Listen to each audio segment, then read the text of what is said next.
Subscribe now and press the bell icon. Never miss an update.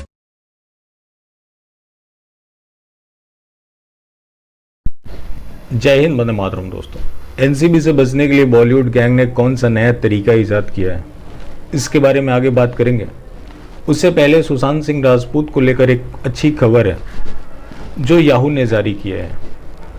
इस बार पहली बार ऐसा हुआ 2017 के बाद कि नरेंद्र मोदी दूसरे पायदान पर है।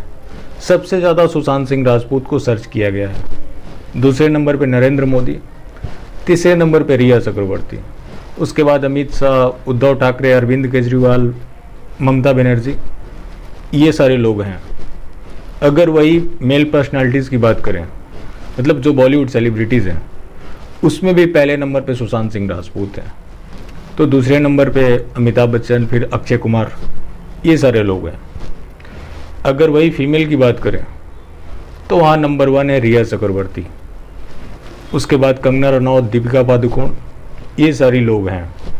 और जो न्यूज़ मेकर्स रहे हैं उसमें पहले नंबर पे नरेंद्र मोदी हैं, दूसरे नंबर पे सुशांत सिंह राजपूत और रिया चक्रवर्ती संयुक्त रूप से हैं, तो तीसरे नंबर पे राहुल गांधी है।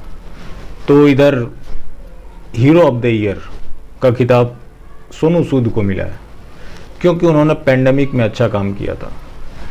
अब इन लिस्ट को देख के दो बातें क्लियर है। आप कोई ज़रूरी नहीं है कि बेहतर काम करेंगे तभी आप सर्च किए जाएंगे, तभी आप फेमस होंगे। कुछ गलत भी कर सकते हैं। जैसे रिया चक्रवर्ती 14 जून से पहले कौन जानता था, और आज इतने लोगों ने सर्च किया है जो आज इसे ये खिताब मिल रहा है।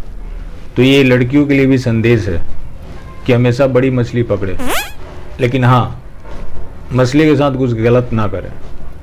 तो दूसरी तरफ की बात करें, सोनू सूद, जिनके जितने भी अकाउंट्स बने, जिन लोगों की इन्होंने मदद की, वो सारी टेम्परेरी थी। वो तभी बनी जब उसकी मदद की गई।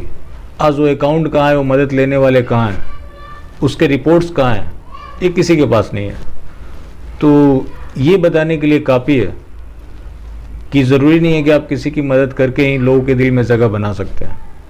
पीआर स्टंट भी अच्छा किया जाना चाहिए, वैसा करके भी आप फेमस हो सकते हैं। अब मुद्दा है कि बॉलीवुड गैंग ने कौन सा नया तरीका ईजाद किया है ताकि एनसीबी से बच सके। अगर एनसीबी की बात करें तो ये 1986 में बनी थी। इस घटना से पहले देश के ज़्यादातर लोग ये नहीं जानते थे कि एनसीबी नाम की भी कोई संस्था है। उस एनसीबी ने इतने सालों तक क्या किया? जो विरोधी ये सवाल पूछ रहे हैं वो वैलिड सवाल पूछ रहे हैं। जो इतना बड़ा मकड़ा जाल बना हुआ है, अगर एनसीबी पहले से एक्टिव रही होती तो ये कंडीशन नहीं होती। चलिए, जो हुआ सो हुआ। अगर ड्रग्स एंगल की बात करें तो इसकी शुरुआत कहाँ से हुई? जब ईडी ने चैट खंगालने शुरू किया तो उसमें ड्रग्स की बातें सामने आई थी रिया चक्रवर्ती के। रिया चक्रवर्ती कैसे गिरफ्तार हुई? उसके भाई सौविक चक्रवर्ती ने बताया था। जब रिया चक्रवर्ती गिरफ्तार हुई तो उसने अपना गुनाह कबूल किया था। उसको जमानत मिल गई, क्या कि उसने कंज्यूम किया। उसके बाद सारा अली खान, रकुल प्रीत सिंह, दीपिका पादुकोण, याद होगा ना आपको, जो हैश और बीट का नया नया मतलब समझा रही थी।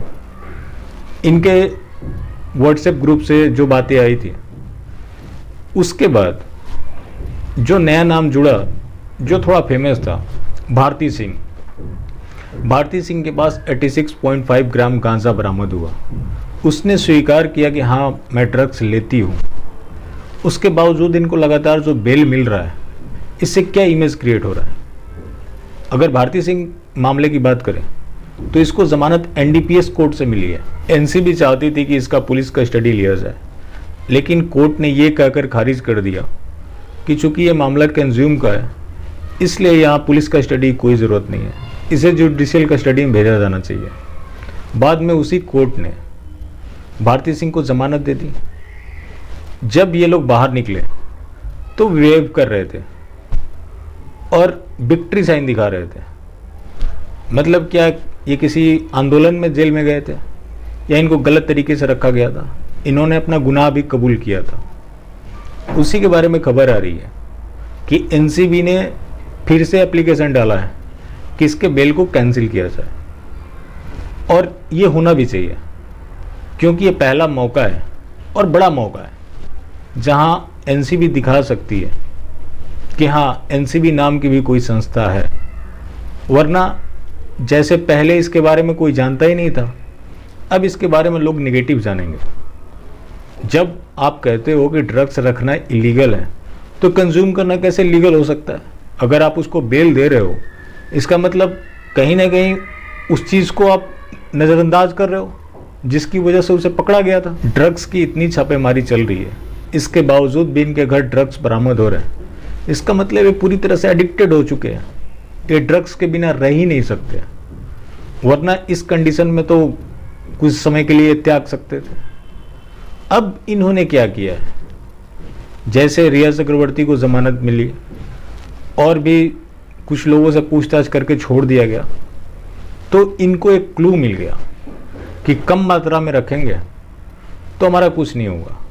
तो जो ये बॉलीवुड गैंग पहले कुंटल से ड्रग्स मंगाता था, अब ये ग्राम में रखने लगा है, लेकिन ड्रग्स का धंधा आज भी चालू है। अब इसमें चाहिए कि कोर्ट इनको सख्ती से डील करे।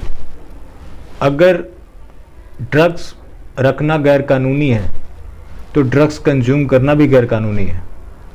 एक मामले में जेल, दूसरे मामले में बेल नहीं हो सकता, और किसी के लिए कोई ग्राउंड नहीं हो सकता कि ये महिला है तो उसके लिए अलग छूट मिलेगी, ये पुरुष है तो उसके लिए अलग बातें होंगी। जब लॉ सबके लिए एक समान है तो सबको एक जैसे डील किया जाना चाहिए, वरना इस देश में गलत परसेप्शन सेट हो रहा है। और जो ये बॉलीवुड गैंग है, इतना कुछ होने के बावजूद भी जो लोग सवालों के घेरे में हैं, जिनकी जांच चल रही है, उनके साथ बेशर्मी के साथ खड़ा है। जब भारती सिंह को बेल मिली तो एक खबर चली थी कि मेकर्स नहीं चाहते हैं कि इसे कपिल शर्मा के शो में रखा जाए, तो कृष्णा अभिषेक ने कहा कि मैं और कपिल ऐसा कभी नहीं होने देंगे। हालांकि हमारी मेकर से इस सिलसिले में कोई बातचीत नहीं हुई है और हम भारती के साथ पूरी मुस्तैदी के साथ खड़े हैं और उसे शो पे आना चाहिए। हालांकि अभी उसकी ज़रूरत नहीं पड़ी है, कोई उनका एपिसोड चल रहा होगा जिसकी वजह से वो नहीं आई। तो इन बेशर्मों का जो जनता कर रही है उसमें और तेज़ी लाने की ज़रूरत है, क्योंकि इनको सुधारने का एकमात्र जो अदालत है वो है जनता की अदालत। फिर मिलते हैं एक छोटे से ब्रेक के बाद। आप जुड़ जाएं ताकि हमारी अगली मुलाकात भी हो सके। जय हिंद।